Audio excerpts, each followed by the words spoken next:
was just thinking how much nicer it is as silence when you're doing a shared meeting. Because it's just, I don't feel responsible for it. I can just sit and enjoy it. It's actually, it's quite nice. There should always be a co-facilitator in case there's a silence. Yeah, maybe. It's definitely not an awkward silence. Sometimes they are. They are when you're doing it on your own, and it's all right in the second half though, because Yeah. I feel like you've done the work. The second half doesn't really matter so much. Just throw away. You know. Yeah.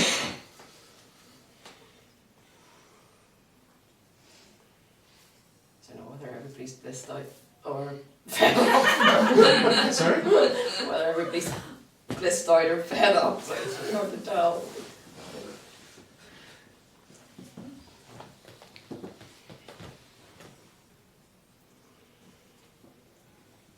It could be that we've already answered all possible questions.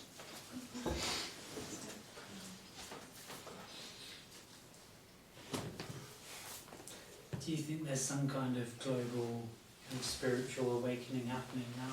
First of all, I want to say thank you.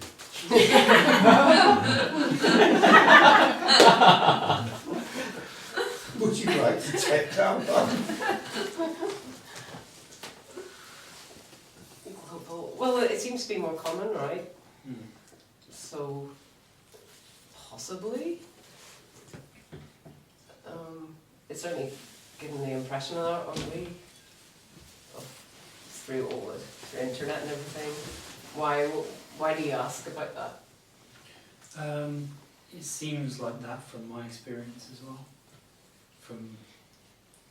I guess it seems more prevalent because of the internet, so people are talking about it more.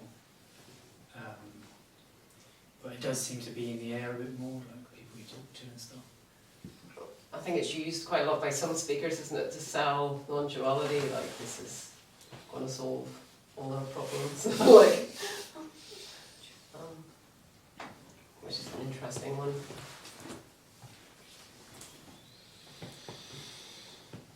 I mean, this is becoming much more common in terms of meetings, talking about it. Awakenings seem to be much more common. That phrase, can you remember the exact phrase you used? Global spiritual awakening. Global and spiritual awakening. I mean, I have to say there is something in me that really resists that phrase, because that, immediately, rather than just noticing that there are certain phenomena, like there does seem to be more awakening happening, that phrase seems to me to invite in then a very big story of meaning and purpose. Yeah. Fairly obviously, because, you know, if we go on the internet and start looking at, I mean, there's an awful lot, you know. I suppose the resistance that's being expressed here is because, you know, there's then at the core of that, almost always, a very fundamental story that this is going somewhere rather than it just is, and that where it's going is very important rather than it's what's happening. So yeah, there's quite a lot of resistance here to that kind of story, but it certainly happens a lot, yeah. Do you think it'll be a better world? What? Everybody wakes up. Oh yes, I do. Yes, I think it will solve all problems. Everybody wakes up. Yeah. Let's go for the patience.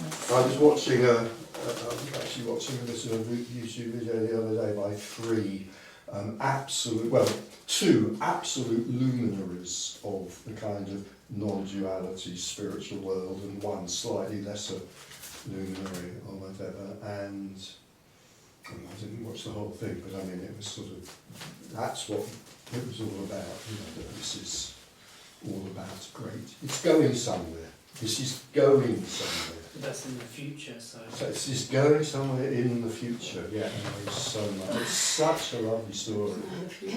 I want to suggest that in a way I feel like what I'm about to say isn't quite right either, but I just want to suggest that because it's so future orientated, it does rather get in the way of words family, this.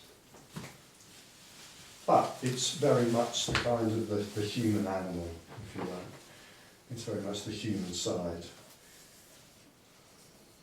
We love a story. We love a story of hope. Some of us love a story of despair, of course, and some of us love a story of hope. It's delicious. It's wonderful. And in a way, it all, although nothing can distract from this, in a way it does focus attention away from what is to this fantasy of what might be in some mythological future.